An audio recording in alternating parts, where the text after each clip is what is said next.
Salam jumpa sahabat Oase Rohani Katolik yang terkasih dimanapun Anda berada saat ini. Kembali menjumpai Anda semua melalui Oase Rohani Katolik yang tentunya akan menguatkan kita bersama dalam melangkah di persiaran hidup kita sehari-hari. Dan kami berharap Anda semua dalam keadaan yang selalu penuh sukacita, sejahtera, dan juga penuh dengan kebahagiaan serta juga dalam keadaan sehat selalu. Dan pada hari ini tentu saja telah siap bersama kita semua di Pekan Biasa ke-28 Romo Petrus Hamonangan Sidabalok OMI bersama dengan Alexandra Sisi.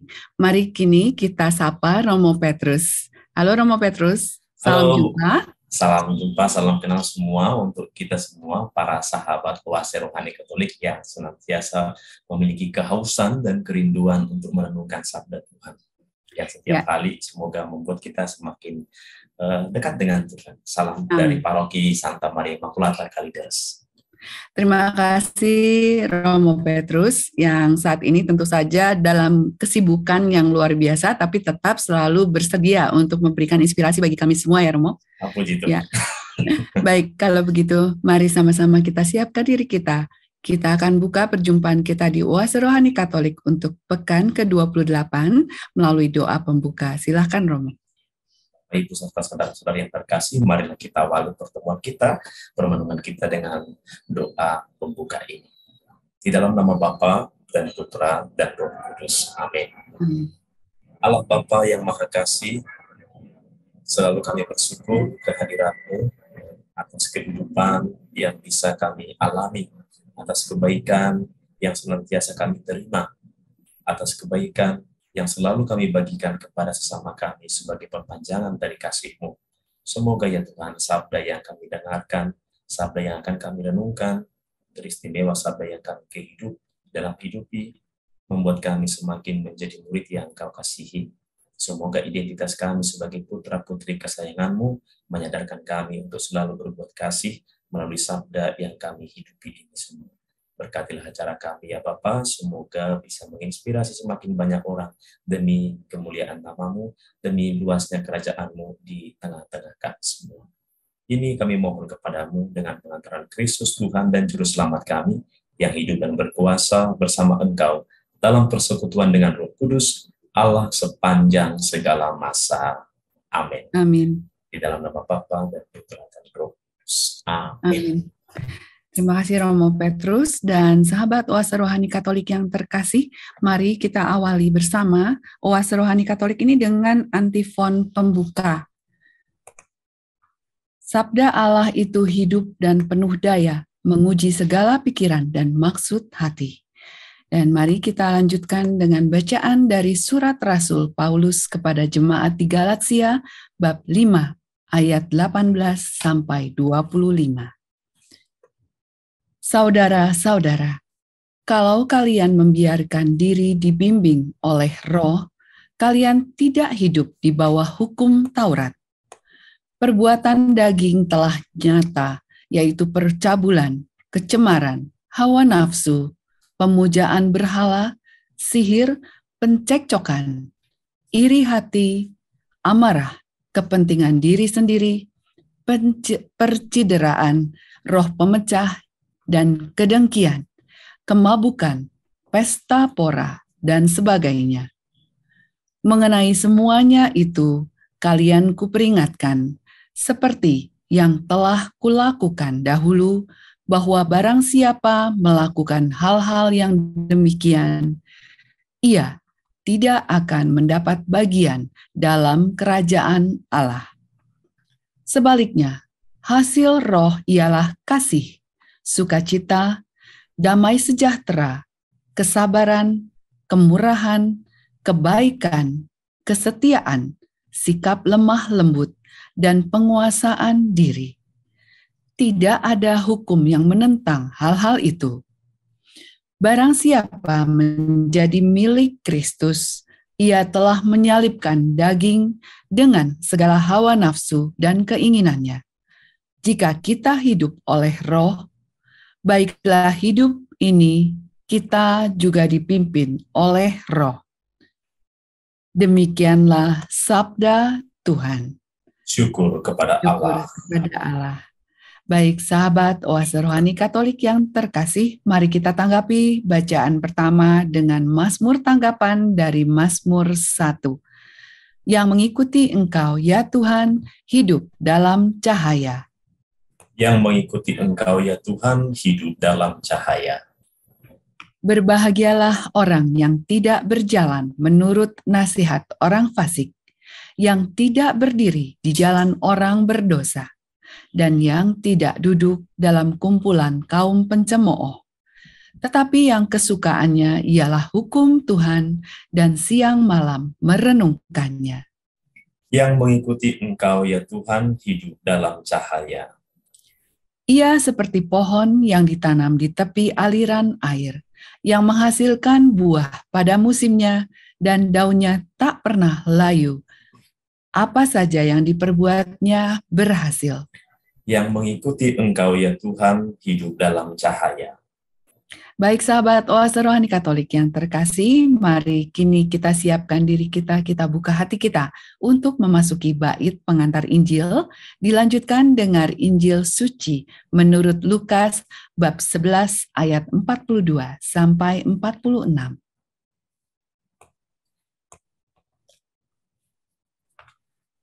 Aleluya, aleluya. Aleluya, aleluya. Domba-dombaku mendengar suaraku, sabda Tuhan.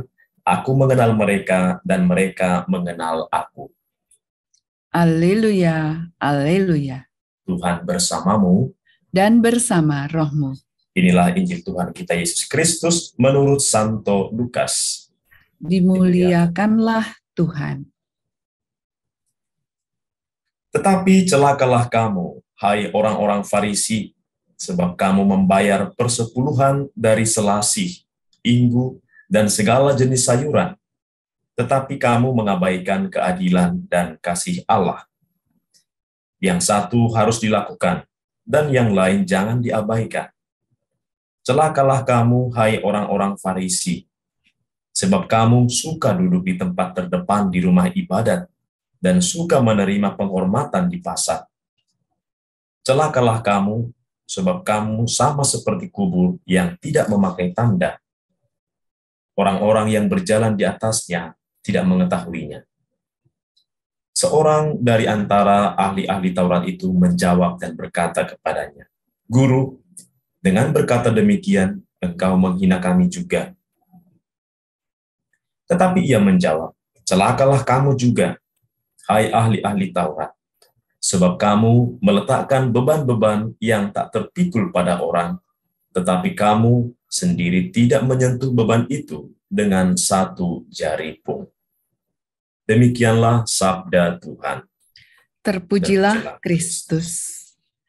Demikianlah sahabat Oase Rohani Katolik yang terkasih, Injil suci menurut Lukas bab 11 ayat 42 sampai 46.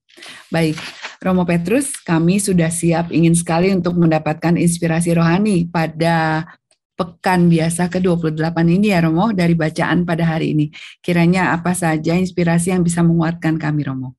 Ya, Bu Sisi dan Bapak Ibu sahabat Oase Rohani Katolik, kalau kita merenungkan setiap firman Tuhan, teristimewa itu bacaan Injil ya, bacaan dari Injil Matius, Markus, Lukas, Yohanes, satu hal yang selalu ingin saya mengajak kita semua, dengan membaca Injil tersebut, kita semakin mengenal karakter Tuhan kita, ya.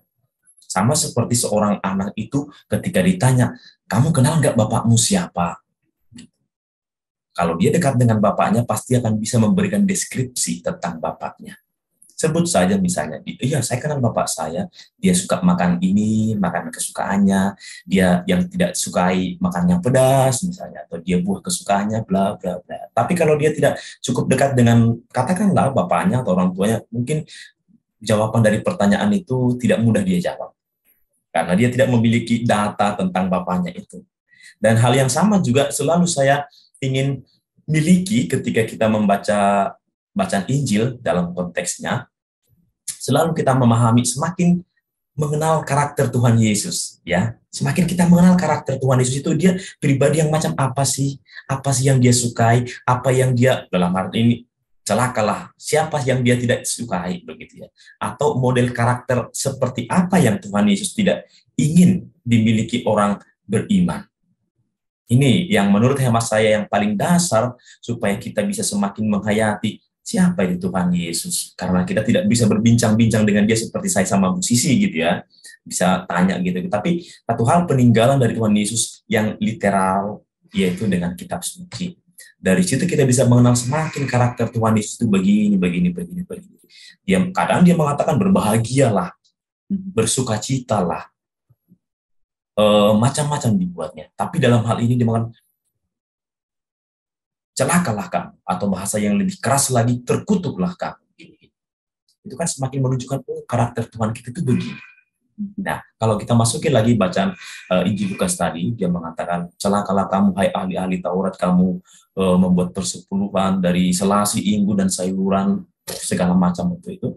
Saya menawarkan permenungan untuk masuk ke Injil Lukas ini dengan mengingat apa yang pernah Tuhan Yesus sampaikan juga, dengan mengatakan kamu tidak boleh mengabdi kepada dua tuan.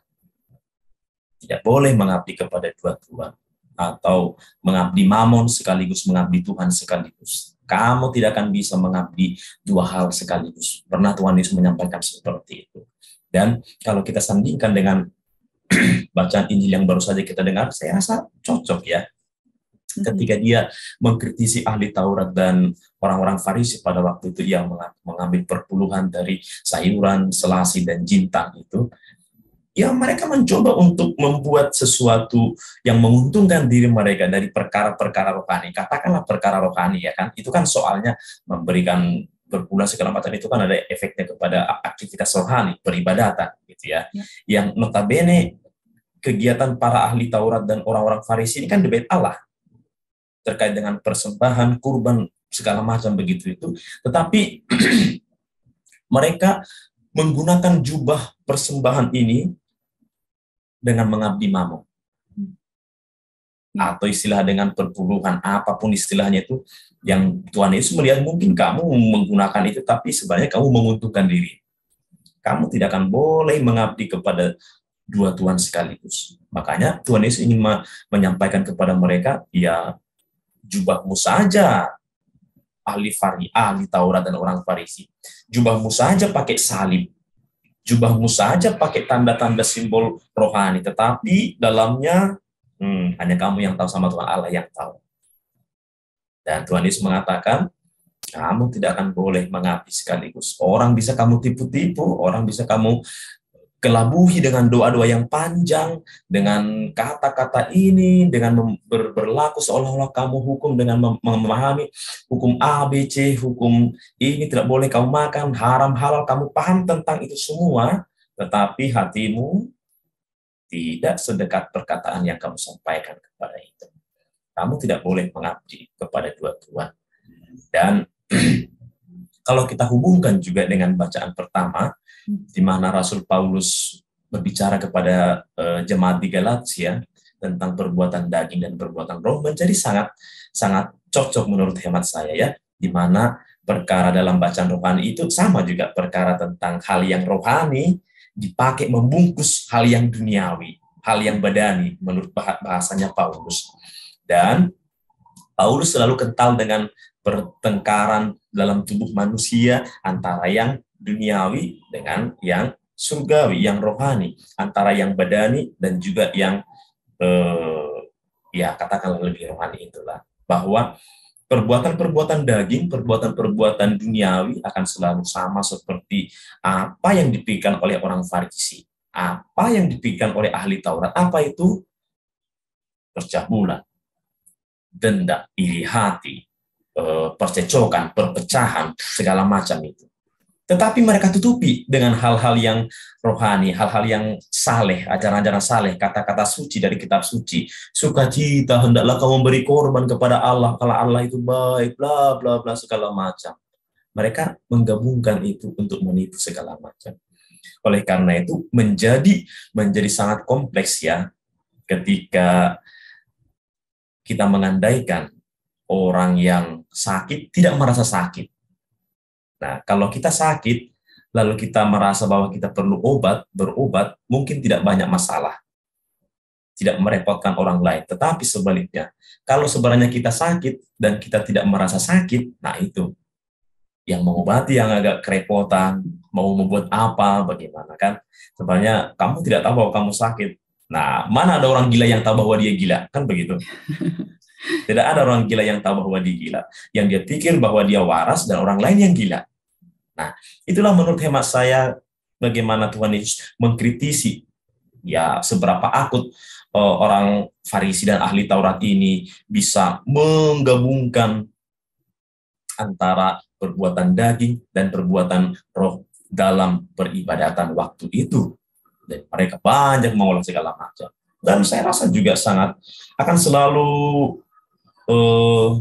sesuai dengan kehidupan kita. Bahwa kehidupan orang beriman juga selalu begitu. Andaikan Tuhan Yesus berbicara kepada kita untuk mengatakan, bagaimana dengan kita? Apakah kita termasuk pribadi yang menggunakan dua Tuhan itu? Ide tentang dua Tuhan itu memang sangat tidak mudah ya. Katakanlah begitu, kita berbicara lagi tentang bagaimana dosa masuk dalam kehidupan kita. Bagaimana kehidupan manusia juga penuh dengan dosa. Sebelum dia berbuat dosa kan ada godaan ya. Godaan. Sebelum manusia berbuat dosa pasti ada godaan, pasti ada bujukan atau apapun istilahnya yang membuat kita tertarik untuk berbuat dosa. Kadang kita tahu bahwa itu dosa dan kita langgar saja, tabrak saja. Karena itu menarik berbuat dosa, nikmat berbuat dosa. Tetapi kadang juga kita merasa bahwa, aduh saya nggak sadar saya berbuat dosa. Yang saya lihat itu menarik di situ, itu sama seperti seekor ikan gabus yang melihat di depannya itu kan ada semacam umpan ulat apa begitu. Dia hanya melihat cuma ulat di situ, tapi dia tidak lihat bahwa dalam ulat itu ada mata pancing, mata kait. Dan ketika dia makan, baru dia tahu bahwa lehernya sudah tertarik. Nah, itu bujukan dosa. Dan dalam konteks ini juga, mengapa sih ahli Taurat dan juga orang Farisi dikritik Tuhan Yesus? Seandainya lah kita posisikan diri kita sebagai seorang ahli Taurat dan orang Farisi waktu itu. Siapa yang tidak tergoda dengan duit? Siapa yang tidak tergoda dengan posisi? Siapa yang tidak tergoda untuk melakukan banyak hal wewenang oleh karena kita memiliki status? Saya rasa kita pernah di posisi itu dengan berbagai macam model. Dan godaan yang paling berulang-ulang kepada kita. Saya secara pribadi lah, gitu ya. Tentu saya tergoda untuk mendapat pujian dari umat ketika, Romo terima kasih begini. Siapa yang tidak terlena kayak gitu itu? Siapa yang tidak terlena diberi macam-macam hal oleh umat yang memperhatikan kita? Dan seperti yang tadi saya katakan, godaannya ialah kita menggunakan status kita. Kita menggunakan jabatan kita. Kita menggunakan segala sesuatu yang merasa bahwa saya berhak untuk meminta itu. Saya berhak untuk meminta perpuluhan. Saya berhak meminta ini daripada umat. Saya berhak membuat ini. Saya berhak untuk mengatakan kamu tidak boleh ini.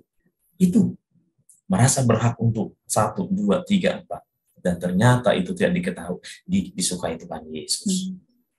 Itu tidak disukai oleh Tuhan Yesus. Kita menggunakan status itu.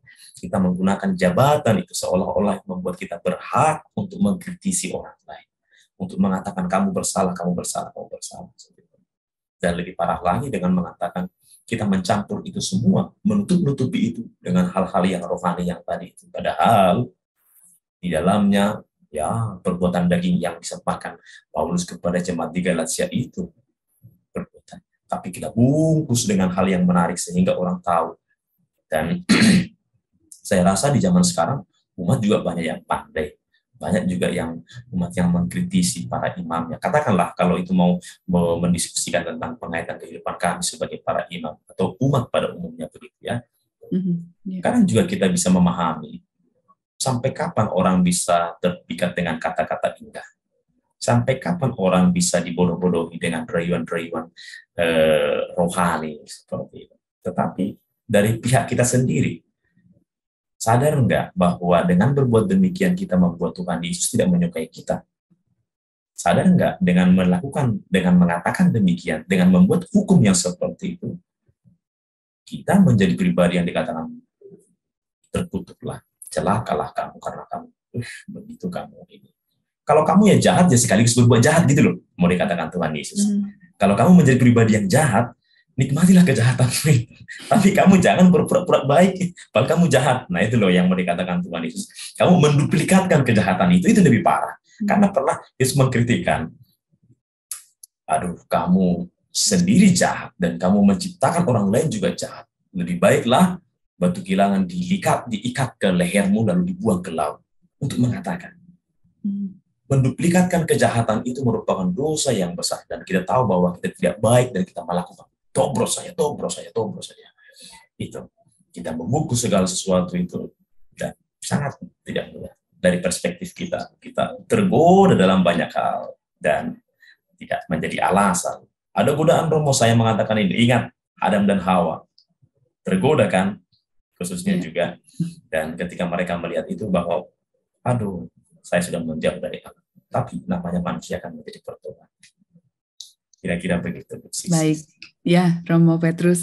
Ini banyak sekali inspirasi rohani yang juga mengingatkan kami semua dalam kegiatan kami sehari-hari, di mana aktivitas pada hari ini ya tentu saja sudah seperti halnya sebelum pandemi begitu ya Romo. Jadi ini semakin baik untuk bagaimana mengingatkan kami semua. Tadi saya terkesan dengan di awal Romo memberikan gambaran bagaimana kita harus mengenal Yesus seperti kita mengenal ayah sendiri atau ibu sendiri begitu ya Romo.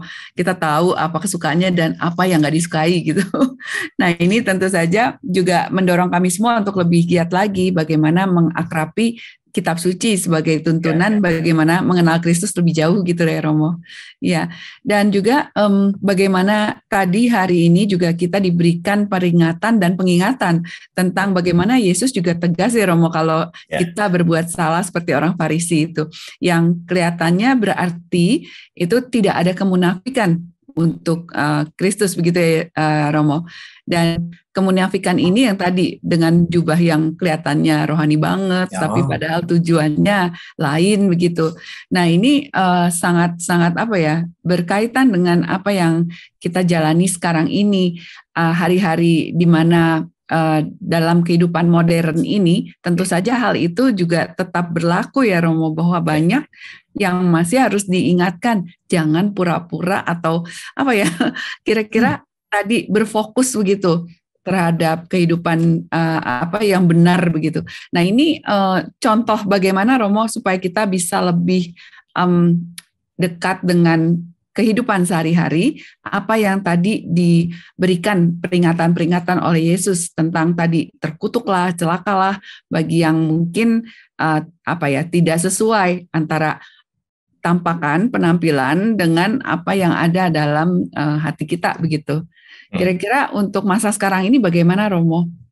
Ya, satu hal yang menurut hemat saya, seperti yang tadi kita sampaikan, hal yang paling mendasar sebagai orang Kristiani, ya perlu dibuat pembedaan dalam diri kita. Kamu sebagai orang modern dan kamu sebagai seorang pengikut Kristus. Ya, tentu ada bedanya menempatkan diri di posisi batin. Kadang orang mengatakan lazim berbuat demikian di zaman modern ini, lazim berbuat itu seperti alasannya lazim dan orang berbuat banyak dan seolah-olah itu menjadi normatif yang tidak ketahuan. Oke, dunia mengatakan ya, tapi kamu mau mengatakan dunia sebagai kebenaran sementara kamu Katolik? Ya. Nah, disposisi batin menurut hemat saya. Kalau kamu mengikuti apa yang dikatakan oleh dunia, ya kamu akan mengikuti dunia. Nikmati dunia. Nikmati, bukan dikatakan menjadi hedonis lah kamu, tapi akan mengatakan itu. Tetapi, semakin tadi yang saya sampaikan tadi, semakin kita membaca kitab suci, lalu kita mengenal salah satu sedikit demi sedikit karakter Tuhan Yesus dari perihal yang disampaikannya itu. Apa yang dia sukai, apa yang dia tidak sukai. Model kesukaan apa yang tidak dipahami oleh Tuhan Yesus. Mengapa Tuhan Yesus mengkritik sekaligus berkata keras kepada ahli Taurat dan orang Farisi? Karena bagi Yesus, ini sangat prinsipil. Ini sangat mendasar. Kalau ini aja kamu tidak lulus, kamu tidak akan lulus di tes-tes selanjutnya. Hal yang kecil pun kamu tidak lulus, bahasa Tuhan Yesus, bagaimana orang menanggungjawabkan tanggung jawab yang besar kepada kamu? Begitu kan? Katakanlah, Kalau kamu menjadi seorang imam tapi niatmu sebenarnya untuk tidak melayani segala macam, bagaimana pelayan seorang imam yang kamu gambarkan dalam kehidupan? Kalau kamu sebagai seorang umat yang diminta untuk melayani, tapi kamu mencoba untuk menggambarkan pelayanan itu sesuai dengan kehendakmu, dengan pemahamanmu, dan kamu tahu itu tidak baik, bagaimana kamu?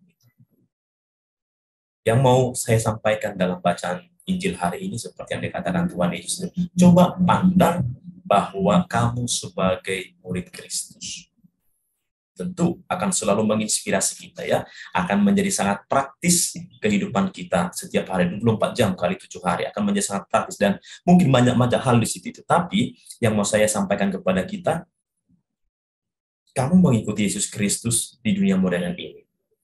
Dan ketika mendengar sabda Tuhan Yesus, dan tentu itu secara otomatis dalam bimbingan Roh Kudus pasti akan kita dimampukan untuk berbicara yang benar, berpikir yang benar, dan bertindak yang benar. Jangan hanya berbicara baik, jangan hanya berpikir baik, jangan hanya bertindak baik, tapi tidak benar. Oleh karena itu menjadi sangat sempurna ketika kita berpikir benar, berbicara benar, bertindak benar tentang kebaikan. Itu menjadi paket yang komplit. Modelnya siapa ya? Tuhan Yesus, bukan Romo Petrus. Bukan Romo Petrus. Modelnya Tuhan Yesus, tetapi bukan masalah selesai. Konsekuensinya tidak mudah, ya. Konsekuensinya tidak mudah. Yesus menjadi model untuk itu. Kehidupannya kita lihat bagaimana Yesus berakhir ketika dia mempertahankan sesuatu yang baik dan benar, tetapi menolak melawan dunia. Bisa dikatakan kan begitu. Tuhan Yesus melawan dunia waktu itu. Dunianya ya orang Farisi dan ahli Taurat, karena dia sebagai tokoh spiritualis, ya, tokoh spiritual. Jadi pertengkarannya kan dengan orang-orang ini. Dan oleh karena inilah dia disalibkan. Dia melawan dunia. Karena bagi Tuhan Yesus ini tidak ada kompromi. Tidak ada kompromi karena ini sangat prinsipil. Kamu menggunakan ini kalau seperti yang saya katakan tadi, kalau kamu sungguh-sungguh jahat, jadilah orang jahat. Jangan kau duplikatkan kejahatanmu itu. Karena ketika kita menyadari bahwa kita orang jahat, ada pertobatan, kan begitu. Katakanlah seperti yang di samping Tuhan Yesus itu. Kan penjahat kan yang di samping Tuhan Yesus. Tapi ketika dia sadar bahwa dia penjahat, apa yang dikatakan sebelum dia meninggalkan dunia? Ya Tuhan, ingatlah aku ketika engkau di Firdaus dalam kerajaan. Ketika kita menjadi seorang pribadi yang jahat, dan kita tahu bahwa kita jahat, kita akan menyesal bahwa kita berdosa. Tetapi sebaliknya, kalau kita tidak tahu bahwa kita jahat, tapi kita pura-pura tidak tahu jahat itu, nah, itu yang menjadi orang yang disebut Tuhan Yesus. Iya. Baik Romo, ini banyak sekali permenungan yang menjadi bahan refleksi begitu ya Romo, untuk kami semua. Bagaimana mendisposisikan tadi masalah ketetapan bahwa ini loh kita harus berada di jalan yang benar. Baik, ini kita akan lanjut kembali Romo karena menarik sekali untuk inspirasi yang menguatkan kami semua. Dan sementara ini mari sama-sama kita renungkan apa yang sudah diperoleh dari Romo Petrus di sesi pertama ini. Kita akan berjumpa di sesi yang kedua.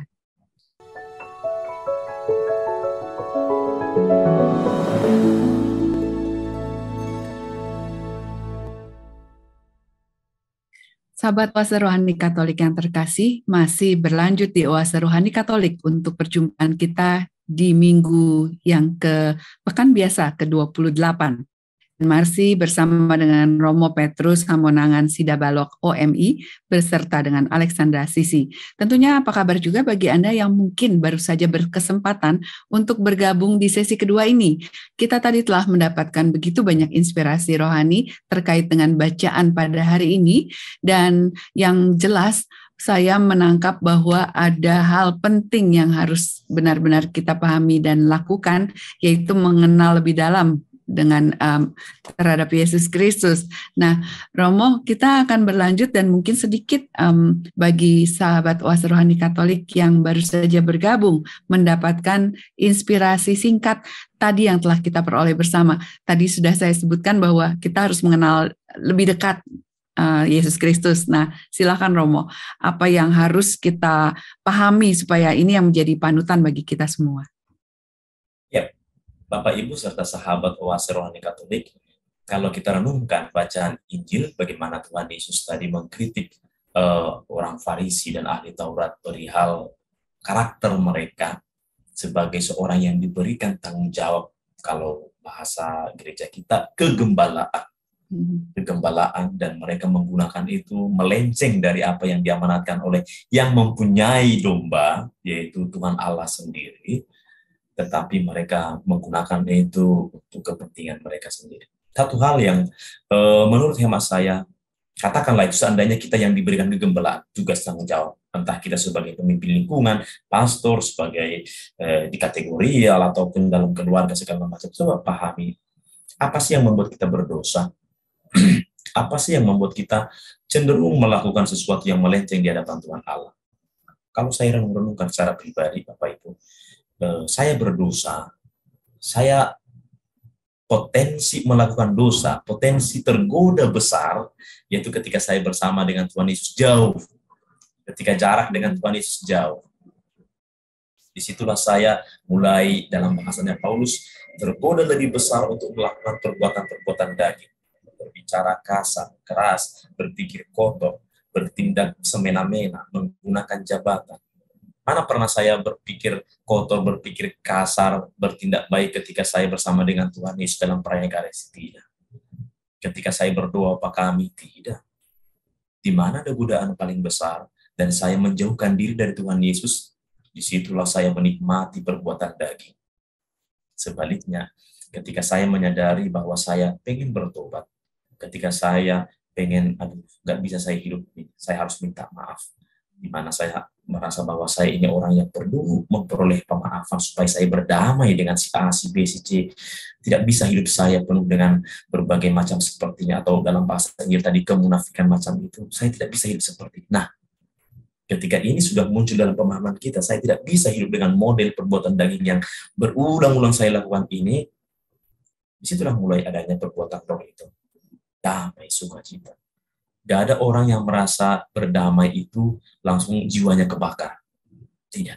Tidak ada orang yang memaafkan lalu dia merasa, aduh saya menyesal memaafkan dia. Itu menyesal yang memaafkan yang tidak tulus. Di mana ada pengorbanan, disitulah ada perbuatan roh itu. Itu yang mau dikatakan. Dan kepada kita semua yang mau dikatakan itu, coba perhatikan seberapa dekat dan seberapa jauh kamu dari Tuhan Yesus. Karena sabda bagi kita bukan hanya didengar dan diucapkan si lektor atau imam yang membaca, tapi sabda itu akan selalu mengiung-iung terngiang-ngiang dalam benak kita, begitu ya, yang membuat kita terlindungi dari macam-macam hal.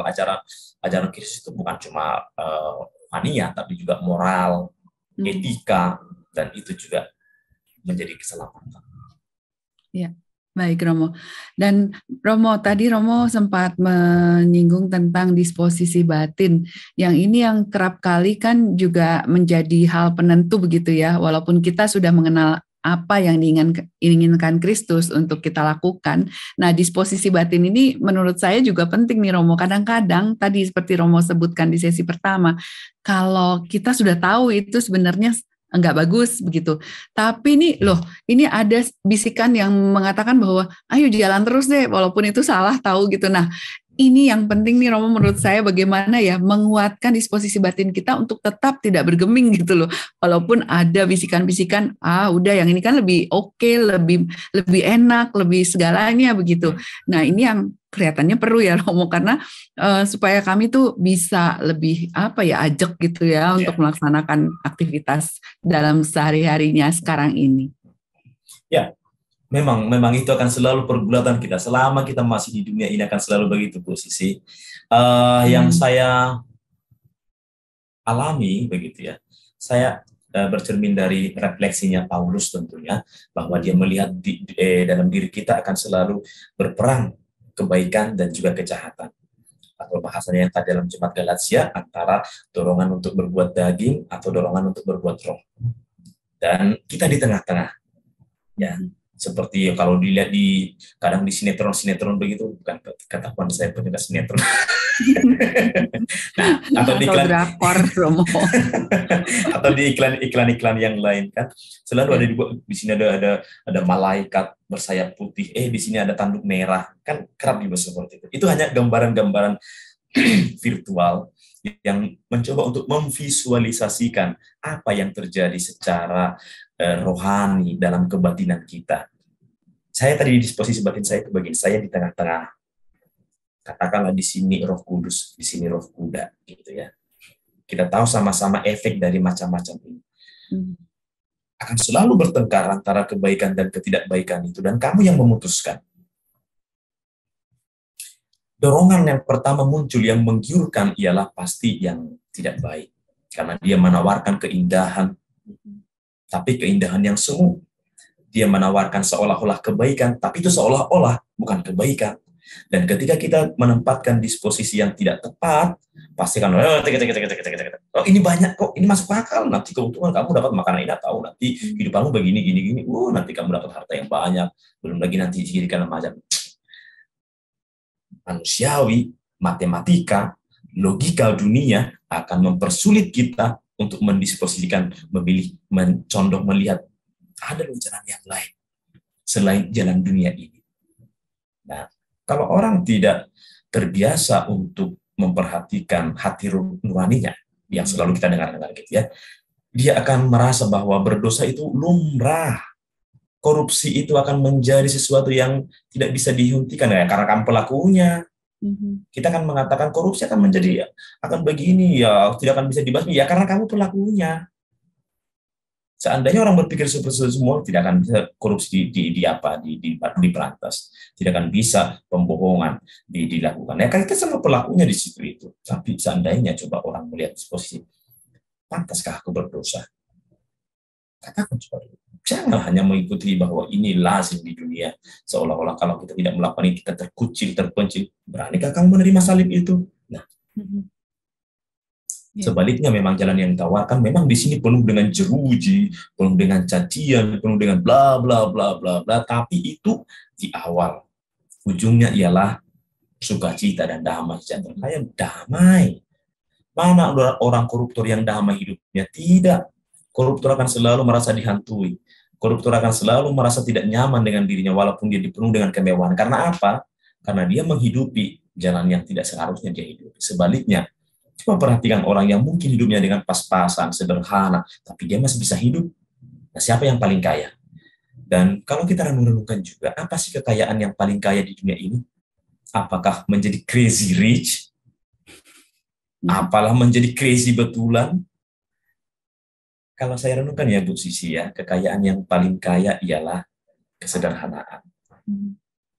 Ketika kita bisa hidup dengan sederhana, dan kita seolah-olah mengatakan kepada dunia, saya tidak perlu memiliki banyak mobil, saya tidak perlu banyak rupiah di nomor rekening saya cukup dengan ini, saya sudah bisa hidup. Jarang orang berpikir seperti itu. Dan ketika orang mengatakan saya bisa hidup dengan kesederhanaan, itu orang paling kaya menurut hemat saya. Di mana uang tidak bisa membeli itu, tetapi hati nuraninya yang condong ke situ, dan itu melihat itu yang paling kaya. Itu kan yang dibuat Tuhan Yesus dengan istilah dia Allah dan meninggalkan kealahannya itu untuk turun kepada manusia.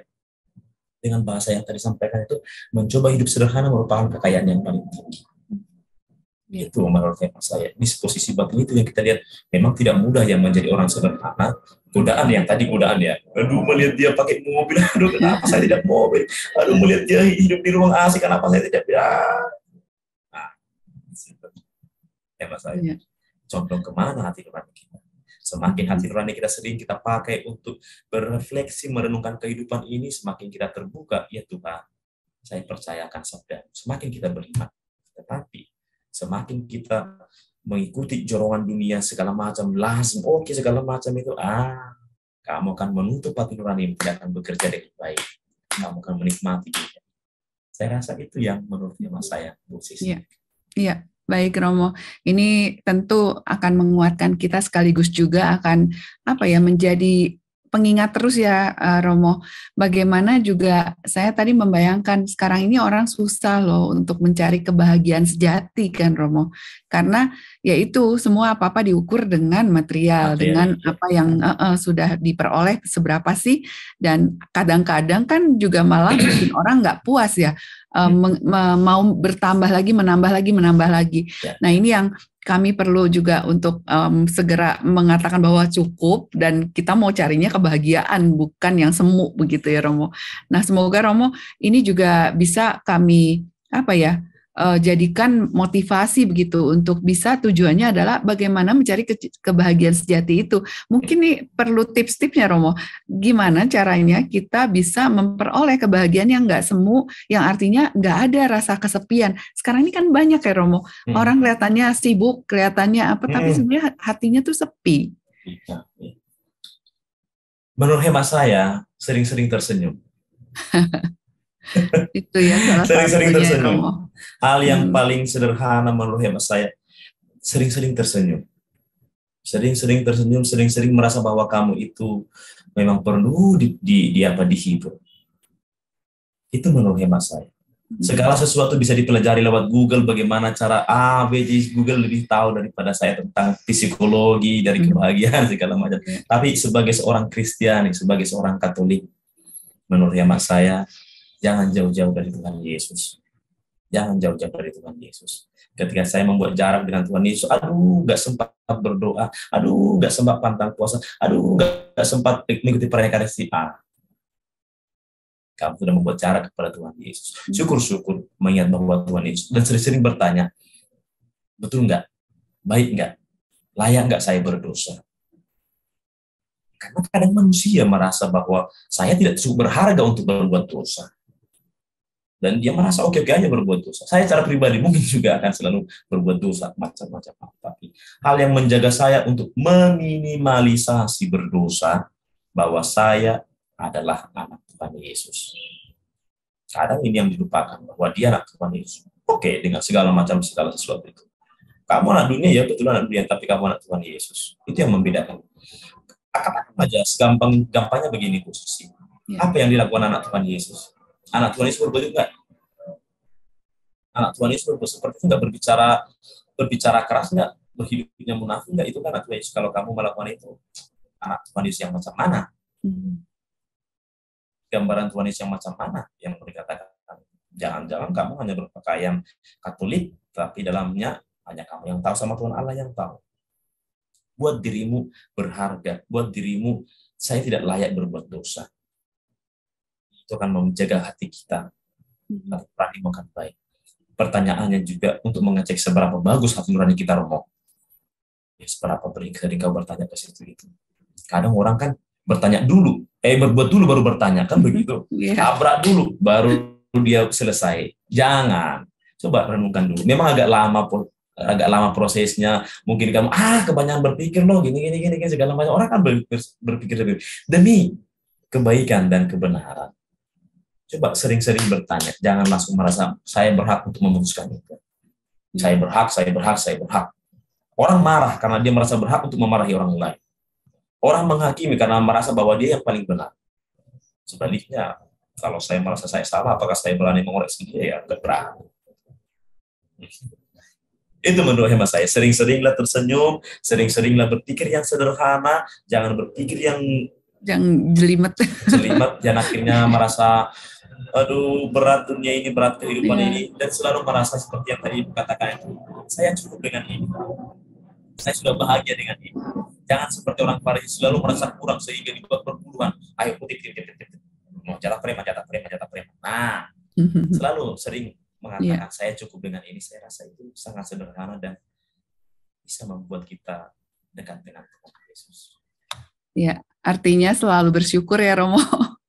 Ya.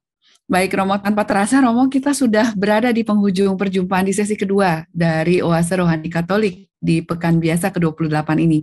Nah, sebelum kita akhiri perjumpaan ini, kiranya Romo bisa memberikan pesan kepada kami semua, pesan singkat, namun kiranya itu yang menjadi tuntunan supaya hari ini kami bisa berbuat seperti yang tadi sudah disampaikan dari inspirasi keseluruhan. Bapak, Ibu, serta sahabat Oase Rohani Katolik, sebagai bentuk dari kesimpulan, sebagai bentuk ajakan untuk kita semua yang selalu merenungkan sabda Tuhan, saya mengajak kita untuk selalu merasa berhati-hati dalam menghayati kehidupan kita. Jadikan sabda Tuhan yang selalu kita dengarkan, entah itu lewat bacaan kitab suci, entah itu renung-renungan, jangan asal lewat. Coba detailkan. Bila perlu tulis, seperti yang saya dikatakan itu, buat karakter-karakter Tuhan yang membuat semakin kita dekat. Aduh, saya kenal dengan Tuhan saya. Bukan kata orang lagi gitu ya. Tapi saya menemukan itu dalam penemuan itu. Buat penemuanmu tentang Tuhan Yesus bertambah. Itu harta karun loh. Itu bukan hanya semata-mata formalitas. Itu harta karun.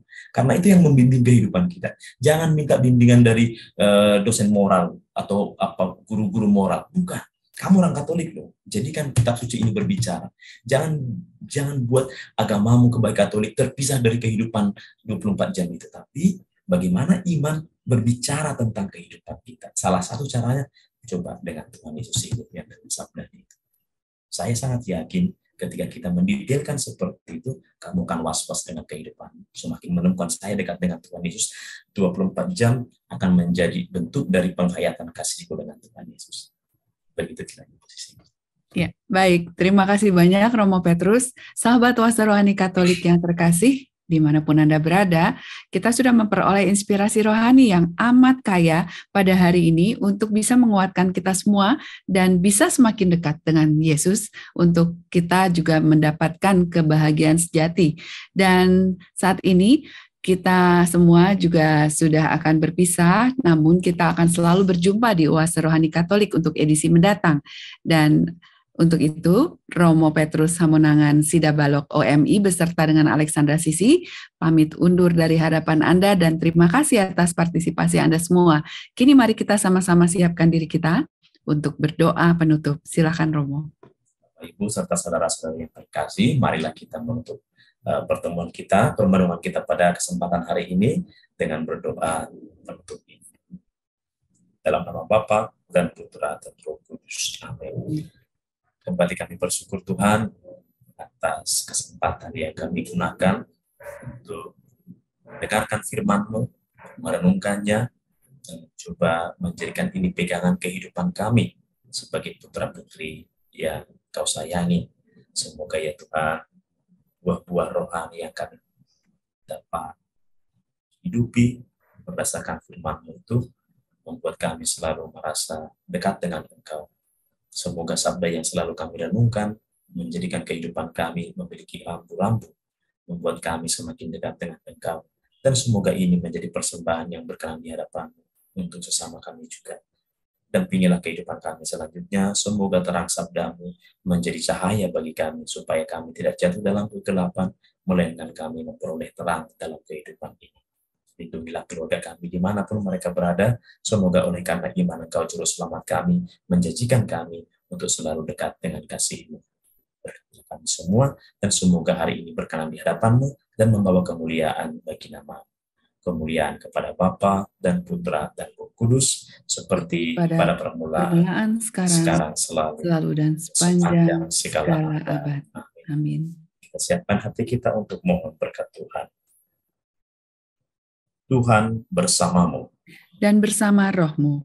Semoga kita semua, keluarga kita dimanapun mereka berada, khususnya kehidupan kita selanjutnya, senantiasa memperoleh berkat dari Allah yang Maha Kuasa, di dalam nama Bapa dan Putra dan Roh Kudus. Amin. Amin. Terima kasih Romo Petrus dan juga sahabat Oase Rohani Katolik yang terkasih. Selamat beraktivitas dengan penuh kasih dan selalu tersenyum seperti pesan Romo Petrus. Tuhan memberkati. Amin.